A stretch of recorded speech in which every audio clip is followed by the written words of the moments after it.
All right, David, we're on. How you doing, my friend? I'm great. It's so good to see you again, Antoine. Good to see you too, my friend. I really appreciate taking time out to chat with me today. So let me just frame the conversation for everybody. I'm really passionate about three things, learning, leadership slash sort of success stories, and then helping other people sort of learn from my experiences. So hence, this is, what I'm doing is I'm doing these videos with people like you and others in SaaS that have sort of, had interesting journeys. And I like to just explore that a little bit today and, again, share that with everybody on YouTube so others that can learn from your personal experience. Does that work for you? That sounds great. It'd be like we're hanging out again. Exactly. So let me give a little summary about how you and I met and what I know about you. And then you can sort of fill in the blanks, anything you think is pertinent.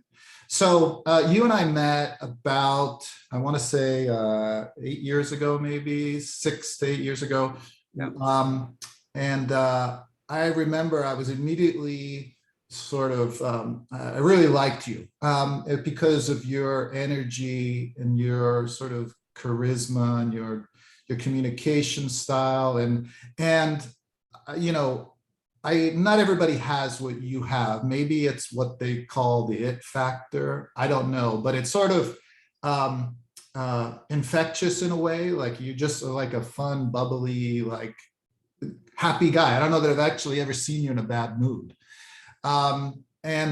So, that was sort of the beginning for me, which immediately, again, made me interested in getting to know you. And we spent some time working together, obviously. And then since then, obviously, we've both gone our separate ways. I've worked for a couple of different companies since then. And you have also, moved on to different roles. And you're currently the VP of strategic partnerships. Let me just pause there for a second. I know you're a family man as well. You live in San Diego. Like me, again, we're both married with kids. And anything else you want to share about yourself? And maybe if you want your recollection of that first time we met. I remember the first meeting, Antoine. I distinctly remember the first meeting because I came in to pitch. And we're all sitting around, and we're in San Francisco. It's SaaS, it's tech. Everyone's got on their Patagonia vests, right? And it was a very white collar meeting. And then you just there was a silence. And you just go, "How do we get effed?" That's right. Just tell me the downside here. And I just loved that moment, Antoine. It sticks out to me so well because I always love people who ask the hardest question in a meeting. And you did it. And I was immediately just like, oh, that's like the best question ever. Yeah, man. I remember that conversation as well. And for what it's worth, I was intentionally trying to give you a hard time and make the conversation difficult for you by asking that question. So again, just for context, at that time, you were the CEO of Leah. Yeah. And you can talk a little bit more about what Leah was and how you founded it. But yes, you were pitching to the company that I was working for at the time, which was eventually the acquirer of Leah, which is great for you. We can talk about that. But again, I think to your credit, your response and the way you handled me basically being a jerk, asking a rude question, again, it shows sort of like who you are as a person that I don't think I've ever seen you in a bad mood. I think if somebody had asked me that, maybe I wouldn't have responded as graciously as you had. It was a great moment, man. It was a great moment. For what it's worth, I think we can talk about, again, as leaders, we have to interview people. And while you weren't interviewing for a job, it was sort of a pitch, as you said. And I think I'm willing to admit I've interviewed a lot of people in my life, and I was really bad at it to begin with.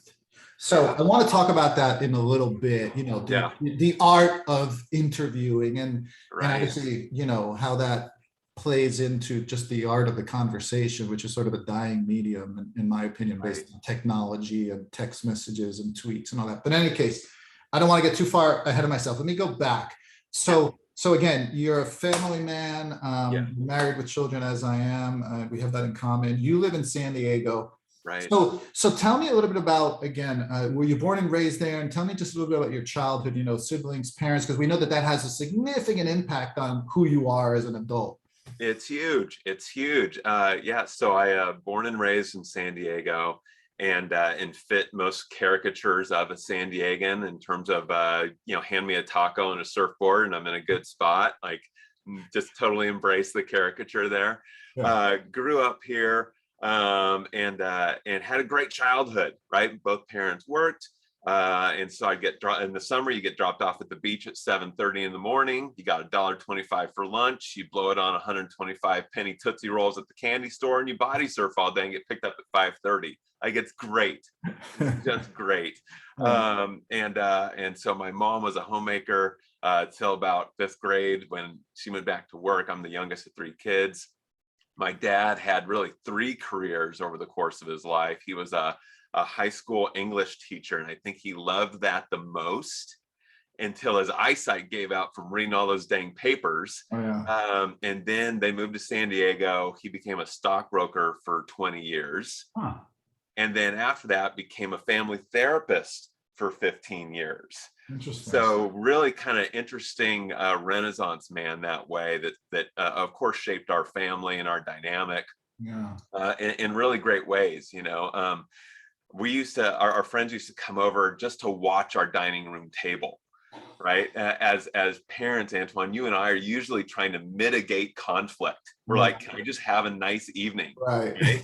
And in my house, my dad liked to kind of provoke conflict and kind of stir something up, some subject up, and let people go like pros and cons. And really, it was a very lively dining room table in our house that I think gave us all sort of a high tolerance for conflict and sort of a best idea wins ethos that shaped us all. I think it's always a shocker when I tell people that of the 3 siblings, I'm the least intense of my siblings, because we were all just really shaped by this experience of a tight family unit that would have it out and still be in each other's corner at the end of the day.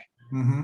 That sounds like a wonderful dynamic, and certainly I think healthy debate is a good thing. And you mentioned earlier in our initial conversation, my willingness to ask sort of the tough question. I know that can be, sort of dangerous in certain situations, and some people sort of avoid it. So it's nice to hear that at least in your household, it was sort of encouraged and accepted. And obviously with the intention to reach consensus at the end, whether it's at home or in the workplace, healthy debate should be expected. So the other part I wanted just to ask real quick, as I've interviewed again several other SaaS leaders such as yourself, and I'm finding parallels. You mentioned surfing. Did you actually play any sports as a kid, team sports or individual? Because I find that is something interesting sometimes that people have in common. Yeah, I gravitated towards individual sports. I remember almost getting kicked out of the youth basketball league because I was it seemed so logical to me, Antoine, that if the other guy is breaking away down the court and he's clearly going to make the layup and I clearly can't stop him, then I ought to knock him to the ground because he might miss a free throw. Like, that just seemed so obvious to me. Right. The ref did not agree. So anyways, I gravitated towards individual sports, being in the water, body surfing, that type of thing, but also rock climbing was a big thing. Buddies and I would light out for Joshua Tree on a Friday afternoon as soon as the first one of us had our license, and we just come back on a Sunday night. Interesting. And just get out in the wilderness. Great solution for teen angst is to get outdoors and to get in some like high risk situations where you're depending on a couple buddies to do something big. So I grew up rock climbing all through high school and loved it. Interesting. But you didn't always do it alone. You said you had friends that were with you. Even though it's not a team sport, you were still doing it with others. So that's interesting because one of the sort of benefits, I guess, as children playing sports is learning how to play well with others And that Yeah. sometimes, again, sort of dovetails into leadership. So, I'm just curious, did you ever feel that your maybe preference of individual sports versus team sports affected your ability, again, in the workplace to collaborate and communicate with others? Because there's that interdependency at all, just Yeah. curious. Yeah, I think so. I think I think it did actually. I mean, I gravitated towards individual sports. I had to learn the team side a little bit more, and as I would spend the bulk of my career in as an individual contributor or a leader of a very small team, I think that reflected that individual sport penchant, and I've had to learn the broader team motion as I've gone on. Interesting. Okay. Because look, from my perspective, at least, again, in my experience with you, like I said, always very charismatic, very likable, I certainly didn't observe any time where I didn't feel like you were collaborative or communicative, so I don't know if you mastered it by the time we met, or you're just really good at pretending. I don't know. No, I learned along the way. Hopefully, I think I'm still learning along the way, Yeah. because all the dynamics change, right? Right. I mean, COVID's thrown us all a loop. People's expectation of what work will give them in terms of community and an outlet for expression, all those things have changed, and so it's always moving. And so, yeah, I feel like I'm still on the steep part of the learning curve in a lot of ways.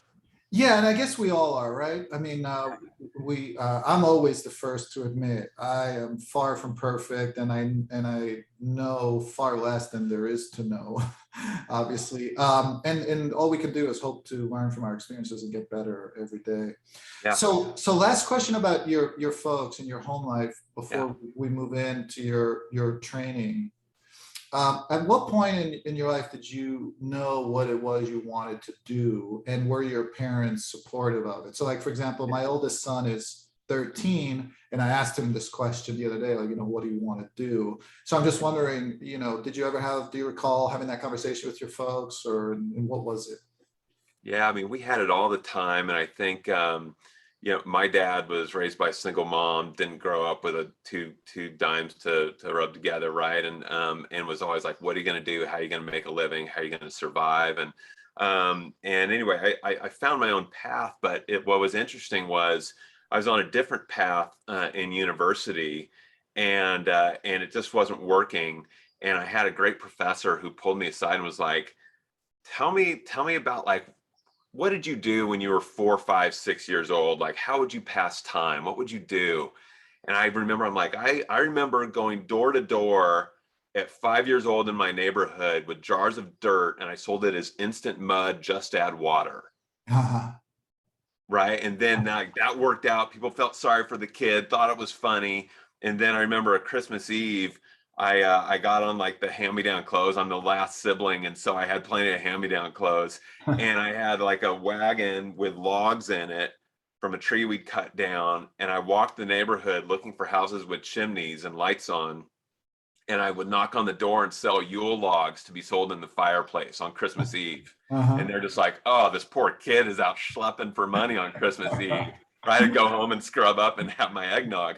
And so, I mean, there's clues along the way Yeah. of entrepreneurship, even if you don't connect the dots until Right. later, Right. that you're kind of built for certain things. And for me, it was connecting the dots and then feeling like the picture that those made Yeah. had status and meaning and were worth spending my life on. Yeah, interesting. That's fascinating. So let's talk a little bit about your formal education then. Once you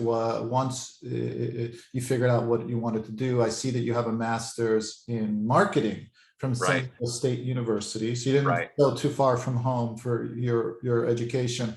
Yeah, And I know that prior to us meeting, you had a few different roles in sort of marketing and business development leads. right. So talk to me a little bit about, again, your training and why you picked marketing, and that you chose to get your master's. And by the way, I didn't see, is your bachelor's also in My marketing? bachelor's is also in marketing. Yeah, and so got out of high school, and it was going to be a struggle to pull off college.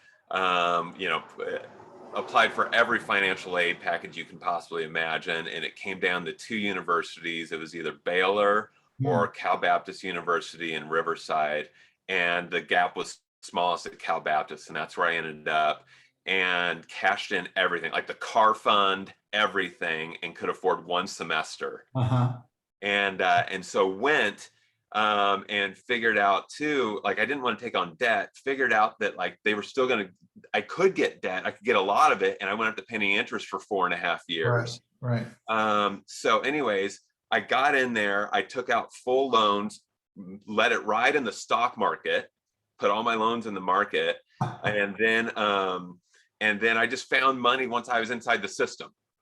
Right. Once you're inside the system, you figure it out. You figure out, okay, I can be an RA in the dorm, and I'm going to be on speech team, and you get these little $500,000 scholarships, and you just put it together. Yeah. And I remember my dad saying, most of what you learn in college is not in the classroom. And just learned a lot about how do you get from A to B when there doesn't seem to be a clear path. And so it was a great experience in a lot of ways. And so anyways, got my marketing degree from there. And then the natural thing for business grads to do was like, okay, now go down the street to Enterprise Rent a Car and do their management training program. And I was like, yeah, but I think there's something going on in the Valley. I've been in the library, I've read the Wall Street Journal on the wooden spool, and it looks like something's happening up there. Nice. And so got up there, went to work for a software company running their trade shows. Okay. Which ended up being like amazing training ground, super formative experience, Antoine, because first off, I'd never been able to afford travel. So all of a sudden I'm doing 34 shows a year worldwide, and I'm like loving it. Yeah. But the big shows are big production. It's the small ones that were formative.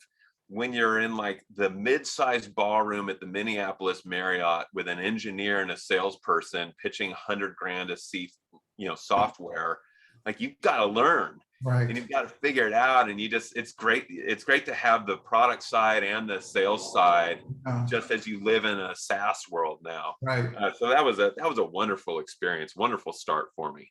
There's a lot there to unpack. I want to sort of dig into, and more questions keep popping into my head. Stuff I want to ask you. So just real quick. Okay. We talked about sports and the role it's played in your life. And then we talk about, and that again leads to sort of physical fitness, right?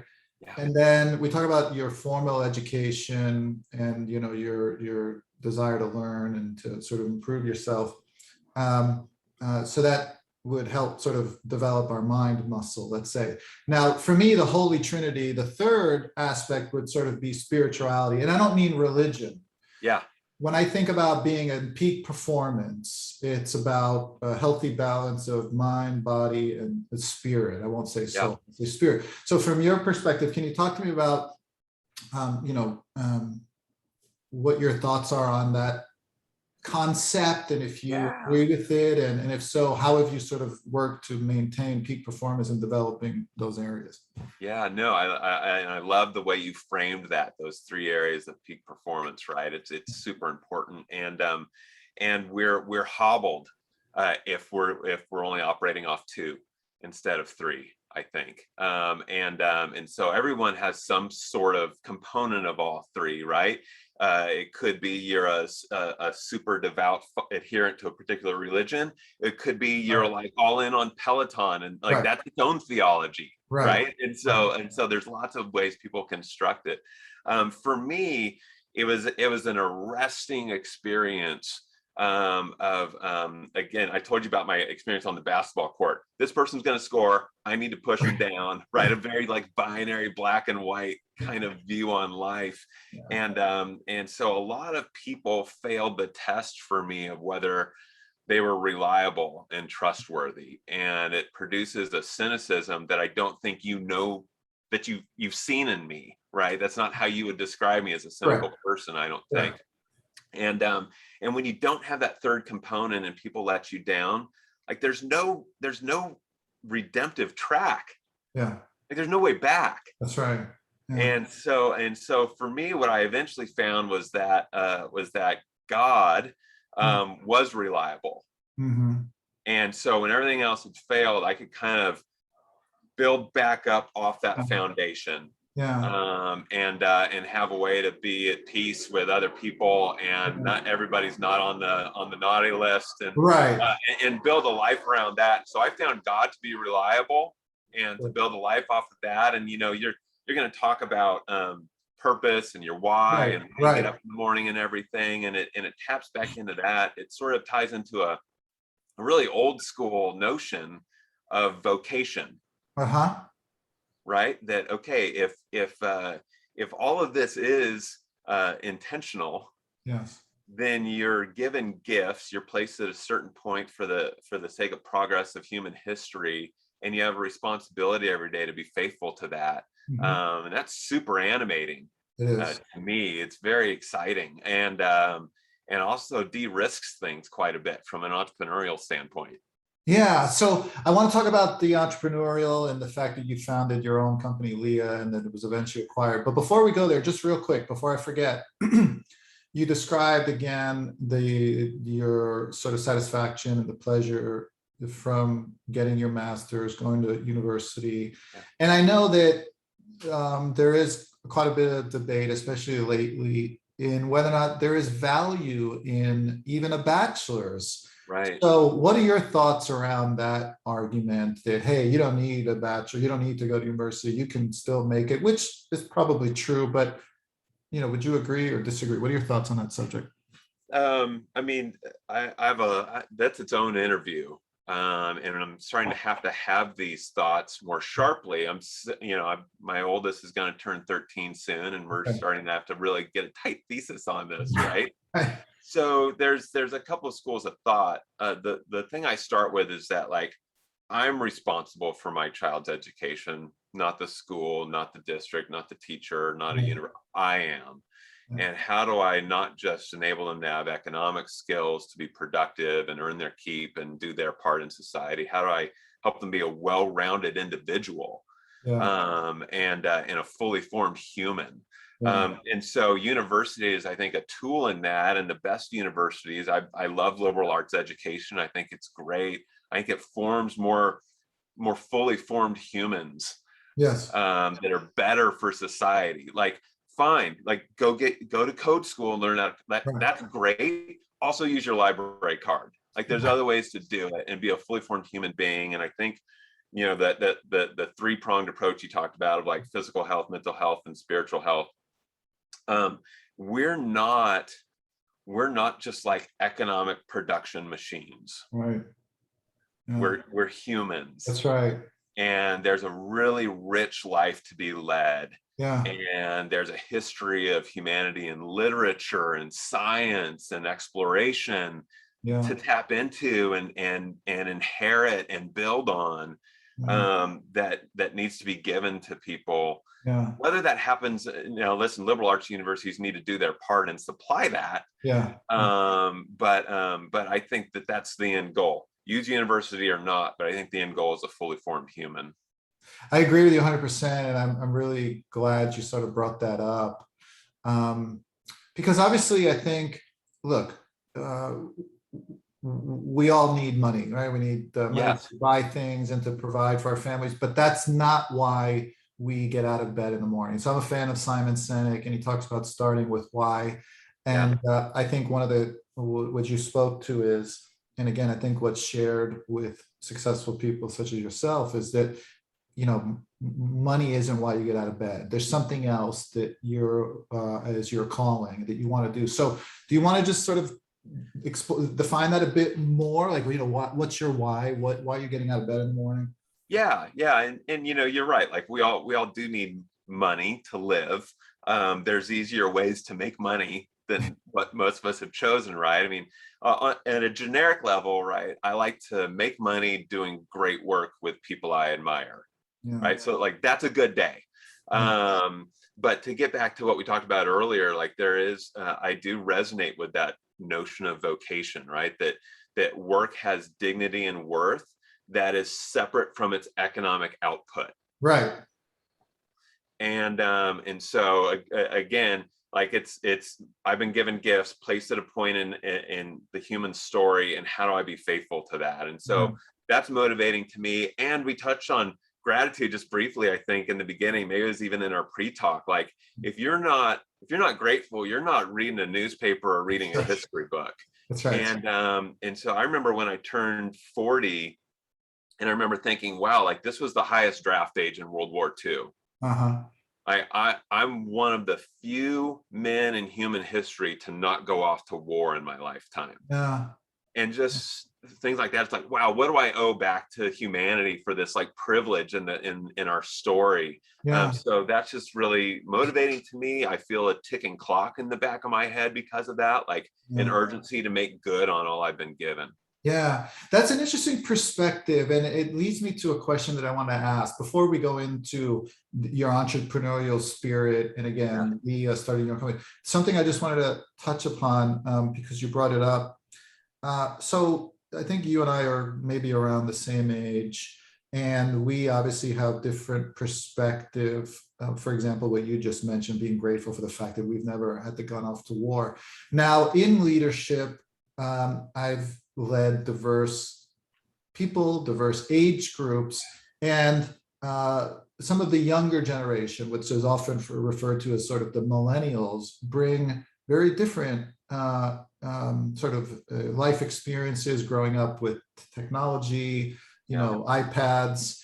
And I'm just wondering, have you encountered that in your leadership journey? And if so, how have you sort of helped?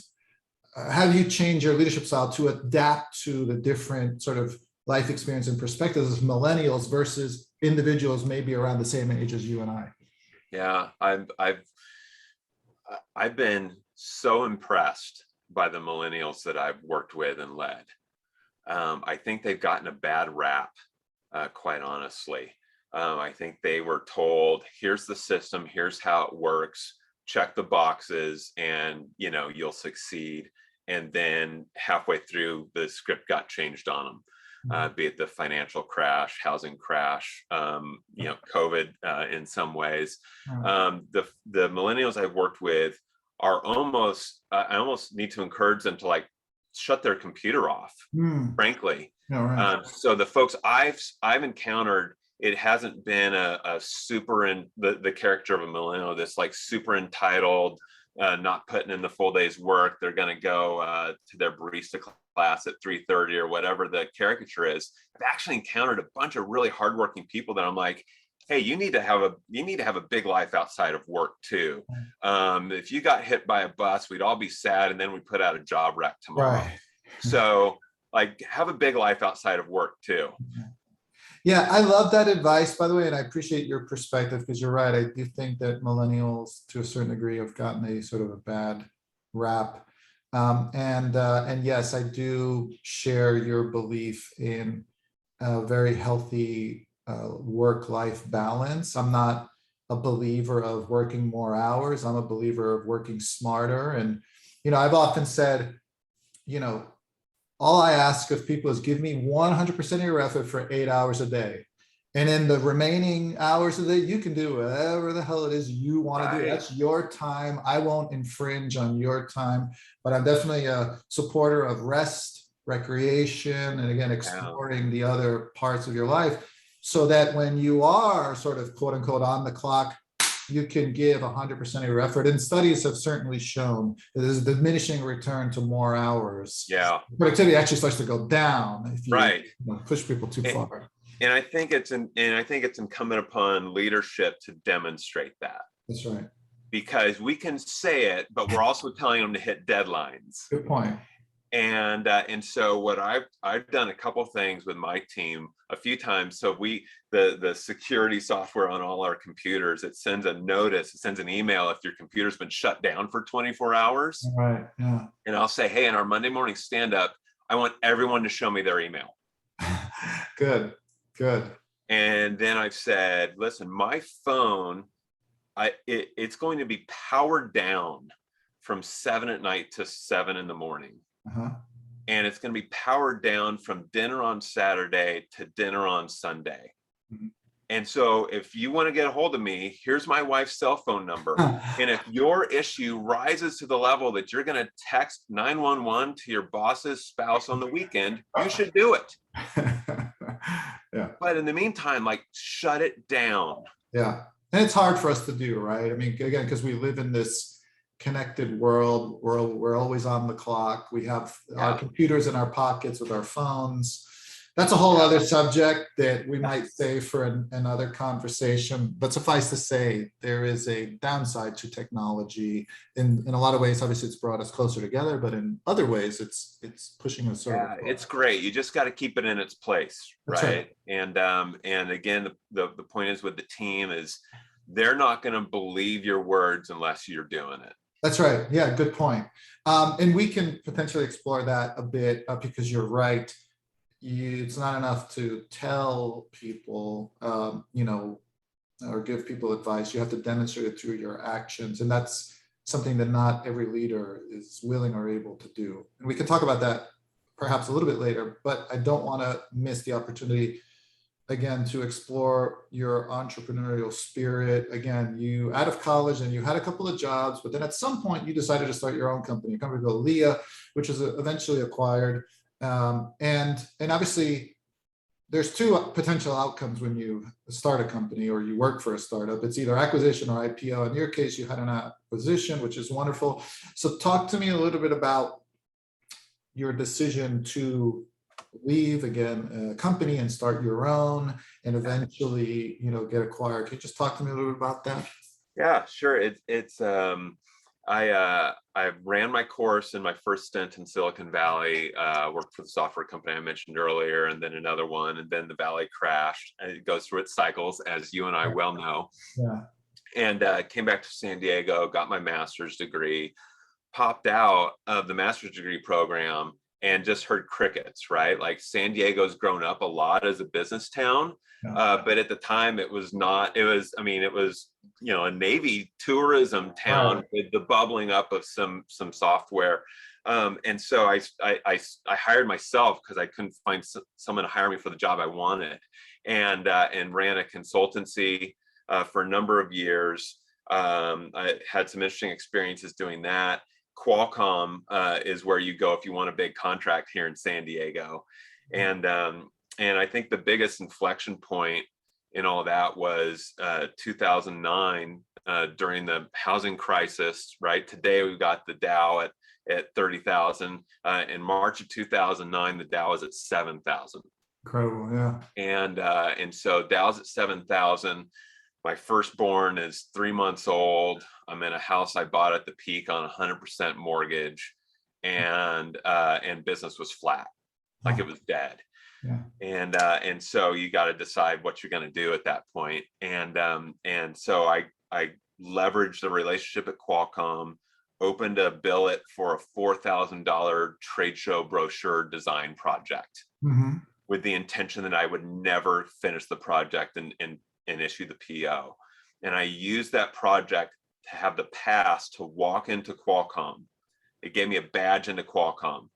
And so I would show up with a carrier case of Starbucks coffee, badge my way into Qualcomm, and just walk the halls and just talk to people and sit in the break room. And they'd say, this project's, it's kicking my ass. It's so hard. And I'd be like, tell me more about that project. And then they'd say, I say, what's your budget authorization? They're like, 20 grand. I'd be like, I'll do your project by next week for $19,000.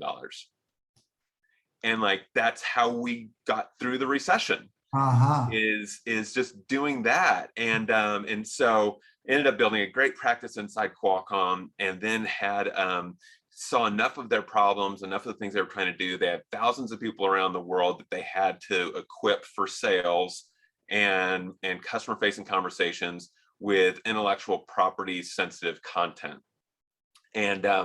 And so sort of sold them software that could help them do that before I built it, and cycled through some proofs of concept with them. They were very gracious. Anyways, rolled that out and then converted that software into the software company that became Leah. So you can't tell the Leah story without starting off with March 2009, Dow at 7,000, walking the halls with a thing of coffee. Yeah. So that's really where it starts. Anyways, ran that, started the software company, got some funding, got some awards. This was 2011, 2012. Like sales enablement was starting to be a thing because we just had iPads, Right. and it was great. What I quickly found out is that folks were taking down huge tranches of money, and I was not. And the thing about a silver bullet, like I had at Qualcomm, where they paid me over $1 million over time to build this out for them, is like you get one silver bullet and the rest of them are lead, and you got to go buy those, and you need money to scale up. Right. And so I was just getting outgunned, right? And so I saw the writing on the wall. There were great companies emerging, doing great tech, taking down $50 million rounds. I saw we weren't going to win, Yeah. and that's what I wanted to do. Like I wasn't in it for a lifestyle business. I wanted to win, create a category and win the category. Right. And so anyways, I started to figure out, okay, where could I embed Leah somewhere that would create a future? And so that's how I ended up in a room with you. That's how we ended up meeting. So and I always want to say this because it sounds like such a great story, and Leah got acquired. We got acquired in the same way that like a kind family acquires a stray dog.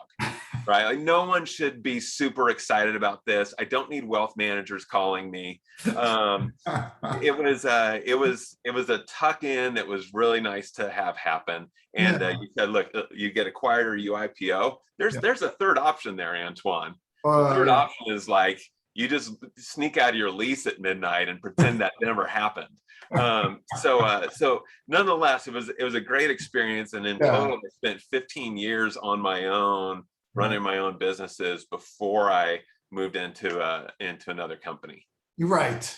Okay, it's a great story, nonetheless, and obviously you learned a lot from the experience, and I think maybe the lesson for others, maybe watching this, that are thinking about making that leap, would you say, go for it despite the risks? If you're comfortable working in a company and you have a desire or a passion for doing your own thing, it's a worthwhile endeavor, wouldn't you say? Not always.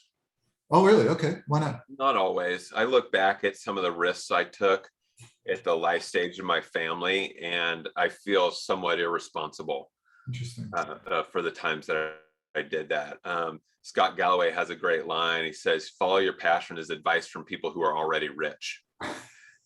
And so I think there's some measurement that you need to do. Like, can you sustain this journey financially, and or do you need to side hustle it for a while, or what needs to happen? I mean, look, reality is you've got to have a roof over your head and food on your table. And no, I'm not saying you're entitled to a mansion and a steak, but you do have to live. And I think it's a small section of the population that should or can be entrepreneurial in that sense, all on their own. There's a huge role for entrepreneurs inside large organizations, particularly.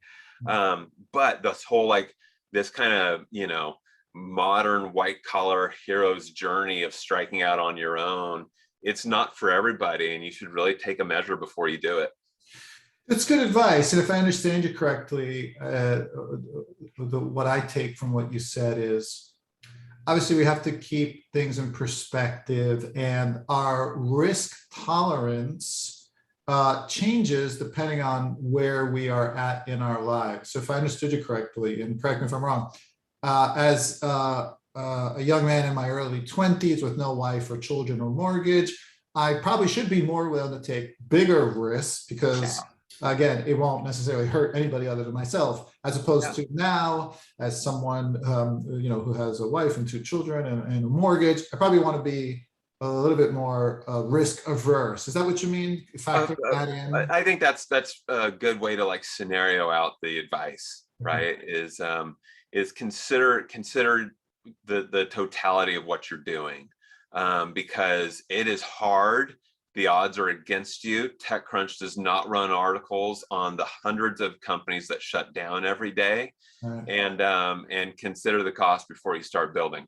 Yeah, that's a good point. And you're right. We usually hear about the unicorns, the successful but we don't hear about, as you said, most don't succeed, most don't survive, Right. most don't have sort of a favorable outcome, as you said. Yeah. Um, okay, so a couple more things I want to touch upon. And I want to be respectful of your time because I know I'm good. I'm in good shape.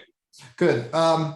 So let's talk a little bit about your leadership style, how it's evolved over time, and layer in COVID and obviously working remotely and Right.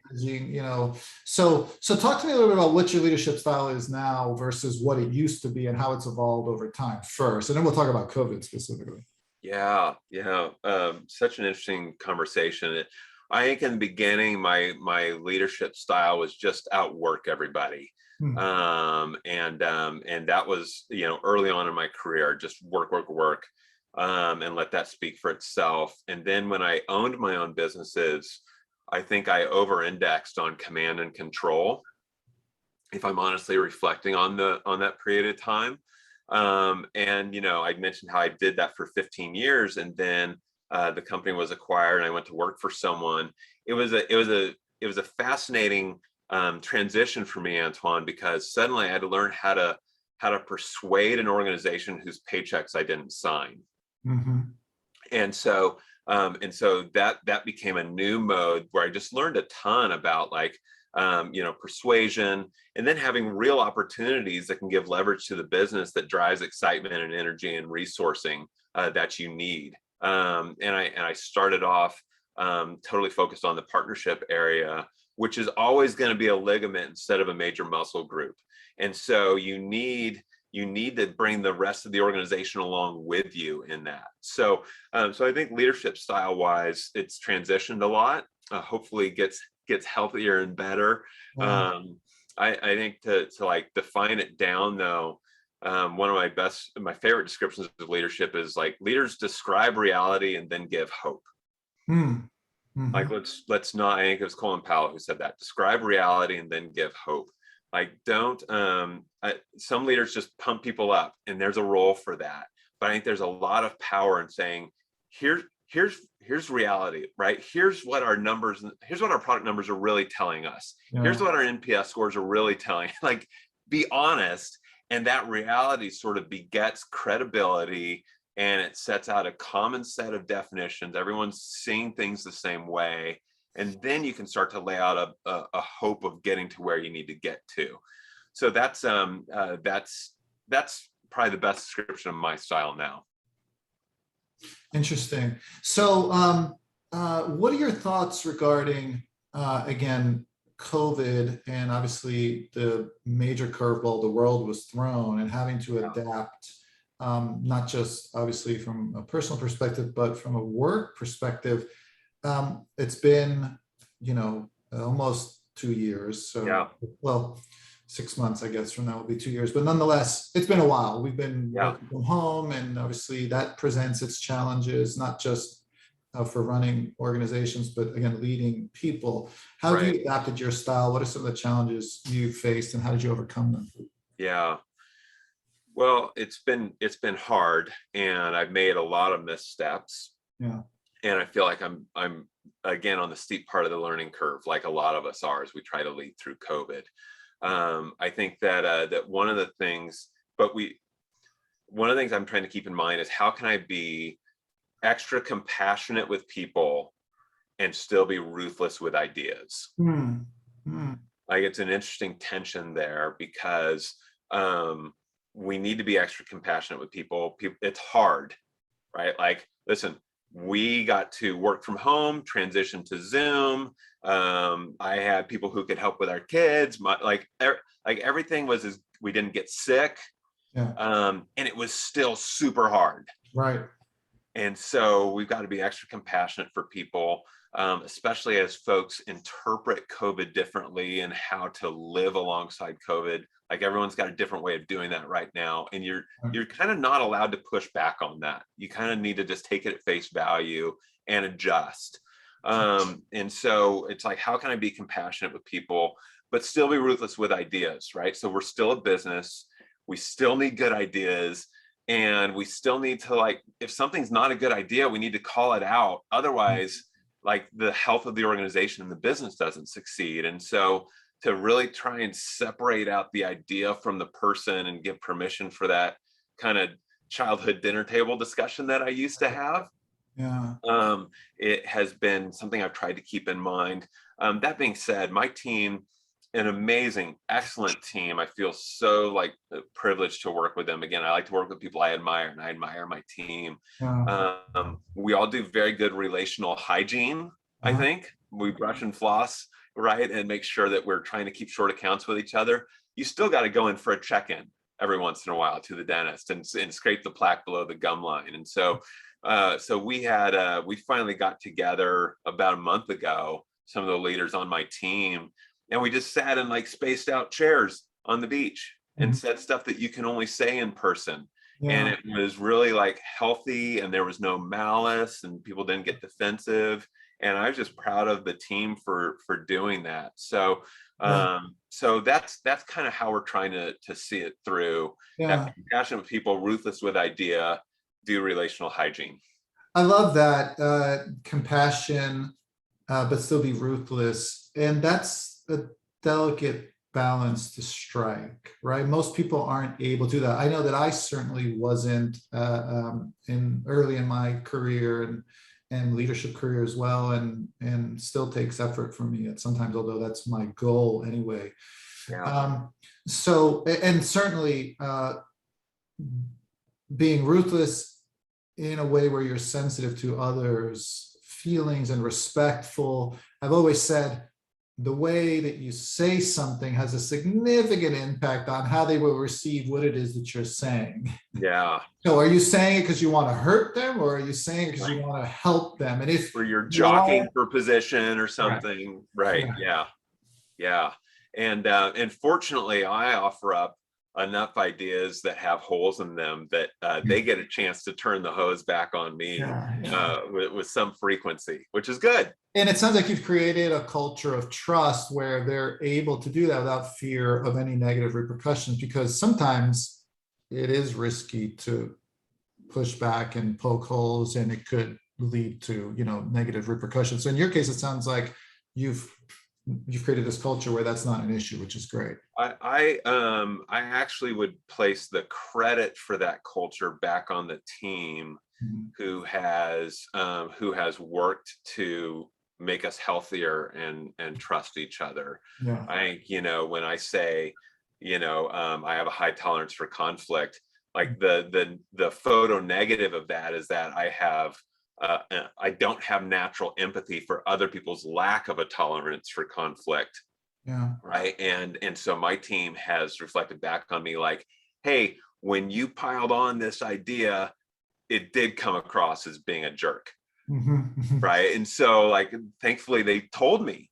And so I don't carry any expectation that I'm doing things right from the get-go, but you probably know this with your kids, like there's power in a sincere apology. That's right. That's not attached to an excuse. That's right. It's almost like, oh, sorry, I'm late. There was a lot of traffic. No, you're late because you didn't leave on time.